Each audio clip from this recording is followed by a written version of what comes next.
Bonjour ou bonsoir à tous, j'espère que vous allez bien. Alors, je suis Ania et je suis très contente de vous retrouver ici dans cette nouvelle vidéo. Après avoir parlé de résilience au cours de la précédente vidéo, je vais d'abord aborder un autre sujet tout aussi important dans le processus de reconstruction après un traumatisme. C'est la confiance en soi. Avant tout, je vais revenir un peu sur la résilience. Je vais d'abord vous parler d'un autre passage de mon futur livre intitulé « Les secrets des enfants de l'ombre » où j'explique comment j'ai commencé à développer la confiance en moi à travers la course à pied, ce sport qui m'a beaucoup aidé à l'époque et qui m'aide toujours d'ailleurs. Ensuite, nous explorerons le sujet de la confiance et ensuite, je vous partagerai quelques stratégies pour la développer. Alors, là, je vous lis donc le passage.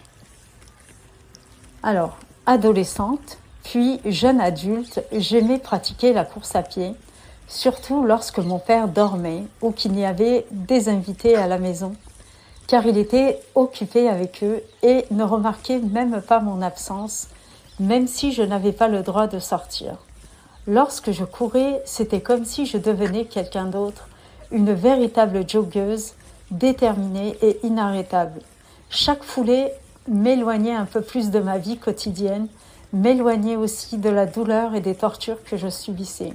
C'était comme si je rentrais dans une sorte de transe où le monde autour de moi s'effaçait et où je pouvais enfin me sentir libre, ne serait-ce que pour un moment.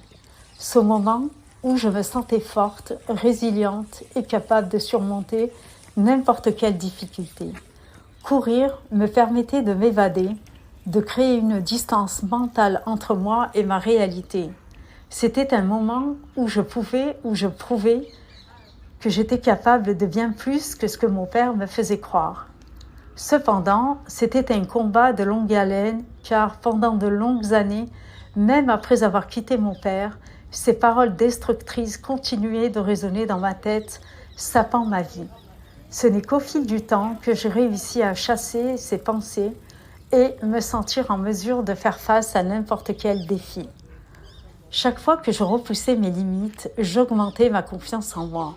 Ces moments où j'étais loin de mon agresseur étaient comme des bouffées d'oxygène qui me permettaient d'augmenter mon estime de moi et de renforcer ma force intérieure.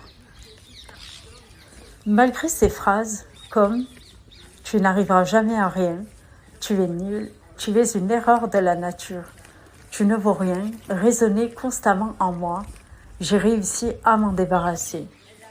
Voilà. Alors, avant de parler de confiance, le sport aussi est un acte de résilience parce qu'il permet de gérer le stress et l'anxiété. Donc, la pratique régulière d'un sport aide à libérer les endorphines, ces hormones du bien-être qui peuvent réduire le stress et l'anxiété.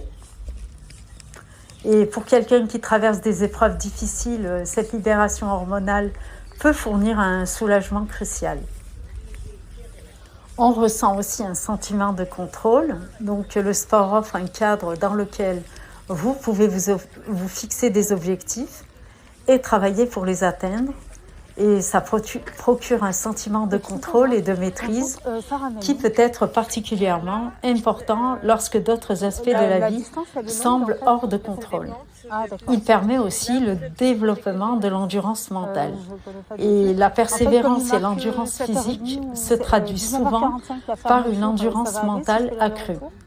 Apprendre à repousser ses limites physiques aide à développer une résilience mentale qui peut être transférée à d'autres domaines de sa vie.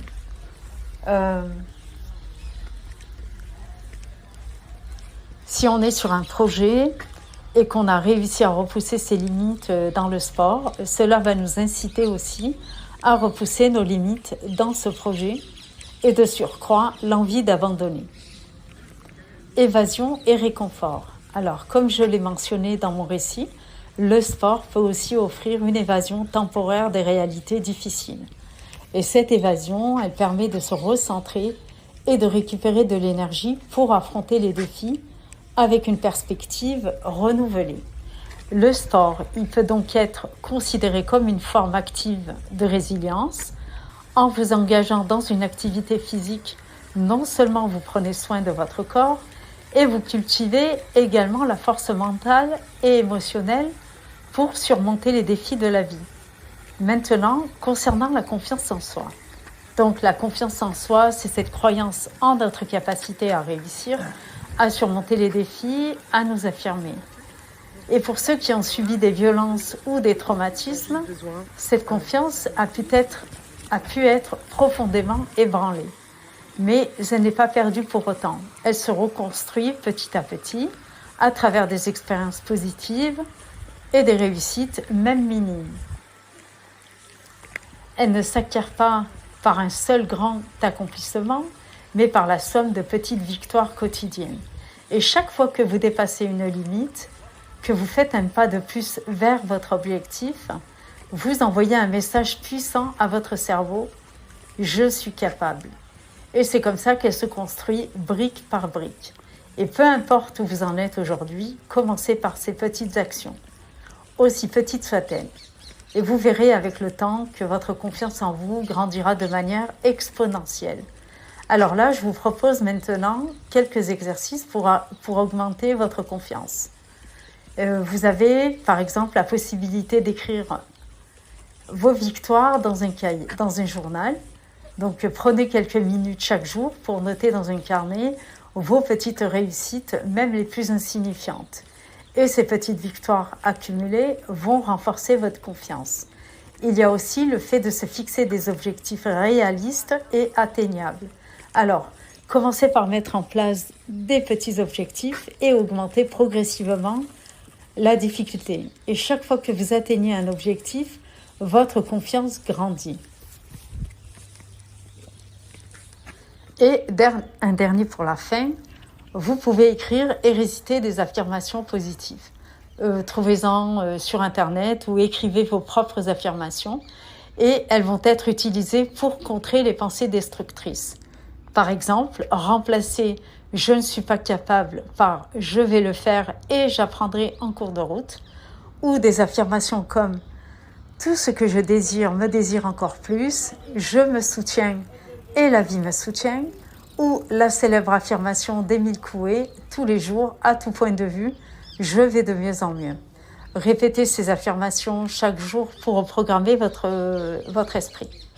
Et l'efficacité de cet exercice a été prouvée par les neurosciences, montrant qu'elles peuvent modifier les circuits neuronaux et renforcer les pensées et les comportements positifs.